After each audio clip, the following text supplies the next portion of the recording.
Saya nak respon tentang apa yang dibawa oleh DAP hari ini. DAP mendesak Datuk Seri Anwar Ibrahim untuk mengiktiraf UAC. Saya heran apa sebenarnya yang dikehendaki oleh DAP. DAP ni nak apa sebenarnya? Kalau sekiranya sekolah jenis kebangsaan Cina, dah ada dah. Sekolah kebangsaan jenis Cina dah ada dah lama dah. Kalau sekolah menengah pun dah ada juga sekolah menengah jenis kebangsaan Cina dah ada. Apa yang nak? Saya bimbang. Saya takut DAP ni adakah dia merupakan satu parti yang menggerakkan agenda orang lain. Sedangkan UAC bukannya sistem yang selari dengan sistem kebangsaan. Itu sistem pendidikan Taiwan. Mengapa DAP beria-ia nak bawa UAC diiktiraf sedangkan dah ada sekolah kebangsaan Cina, sekolah menengah Cina? Saya berpandangan kenapa DAP beria-ia sangat untuk mendesak Perdana Menteri kita. Sebab sebelum tu ingat tak, Dong Zong telah pun berjumpa dengan kerajaan untuk meminta kerajaan iktiraf UAC. Bagi saya, Dong Zong mengasak DAP di belakang sebagai parti yang ada dalam kerajaan untuk membawa agenda yang dikehendaki oleh Dong Zong, iaitu mengiktiraf UAC. Dan kalau DAP tidak berperanan seperti kehendak Dong Zong, maka saya dapat membacanya orang-orang Cina tidak akan mengundi DAP lagi. Sebab orang Cina tidak akan meletakkan keyakinan lagi kepada DAP, satu parti yang boleh membawa agenda yang telah pun dikehendaki oleh Dong Zong. Ini bagi saya, DAP bukan membawa agenda negara. DAP membawa agenda persatuan, yang mana kebetulan UAC tak selari dengan negara kita. Sebab itu saya nampak DAP ni bahaya. Sebab bila dia masuk kerajaan, dia menggunakan kuasa dia, menggunakan suara dia, sampai dia mengugut, mendesak Perdana Menteri. Kalau PM tak terima, tidak iktiraf UAC ini, maka DAP akan keluar daripada Pakatan Harapan.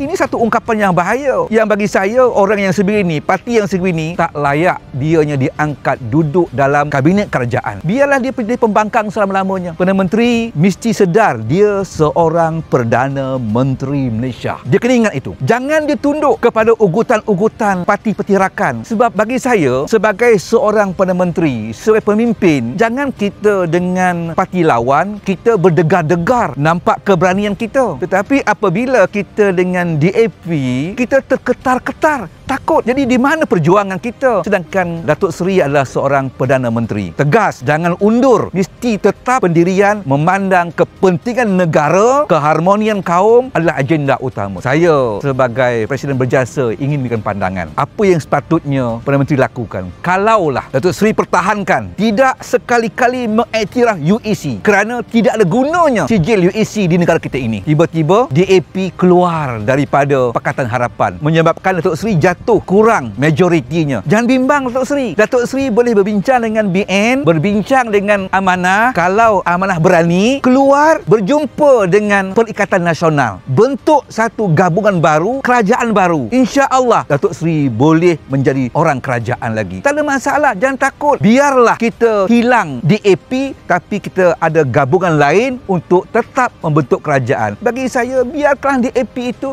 menjadi pembangkang single selama-lamanya. Tak apa, sebab agenda dia bukan ada kepentingan dalam negara kita ini. Dia membawa agenda Malaysia.